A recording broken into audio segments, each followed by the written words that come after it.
What's up mga kaidolo? So yan, ito guys yung nabili natin na ulam mga kaidolo. Yan para tumakad sa aking mga kapatid mga kaidolo. So ngayon tanghalian na po. So magkita yung araw oh. Yan oh. Tirik na tirik guys. Grabe. So sa mga nagsabi sa atin guys na napor tayo. Ano naman kung mahirap.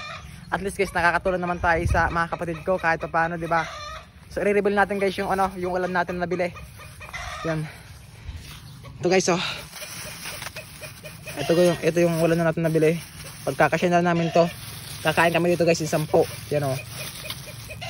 Nalunan na kayanan natin muna. So at least nakakatulong tayo kahit paano mga kaidolo. So bukas guys mag-aaral na po tayo ng First Year College of Criminology po.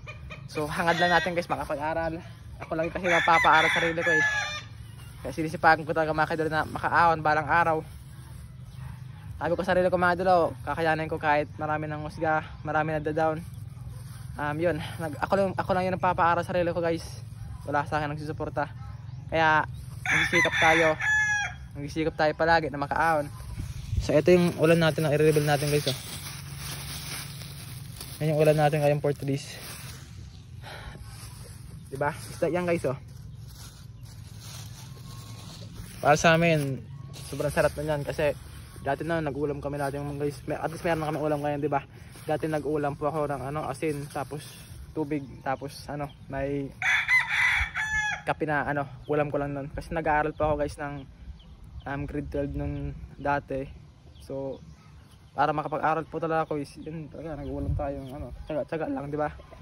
Hindi ko na may kakaya kung kung ano yung buhay ko eh. Kasi sabi nga, pamitsaga makakaawan din. Hindi pa naman kasi mawalan ng pag-asa. Sabi ko nga, laban lang para sa pangarap. So tara guys, samahan niya akong pumunta sa mga kapatid ko. So yung ibang kapatid ko guys nag-aaral po talaga. Kasi lahat kami nag-aaral guys. Ako din nagpapaaral sa kanila. Ako din nagpapaaral sa sarili ko. So mahirap. So tara, samahan niya ako guys. Tandaan natin dito.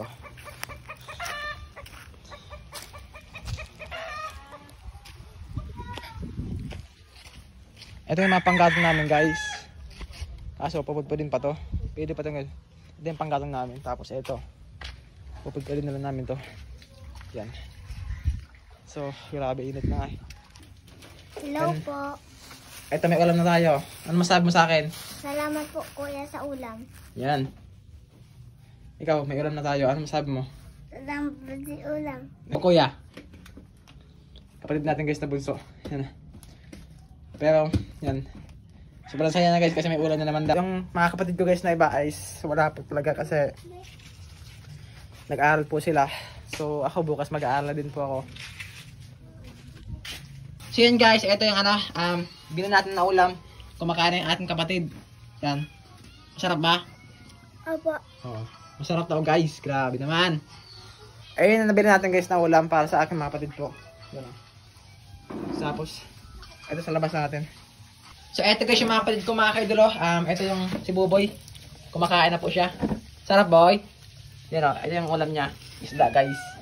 Ito yung nabili natin guys. Ito yung guys yung nabili natin na ulam para sa aking mga kapatid guys. Kasi hangad ko lang sila matulungan. Kahit binabash tayo na mahirap. Kaya siya mahirap. Is nagpapatuloy pa rin tayo guys na makaawan balang araw. Makapag-aral, makapagtapos. Para balang araw makaraos. So ito yung kapatid kong isa. Yan guys. Ito yung ulam nun. Dito isa-isa mo sila. Thank you. Para kasi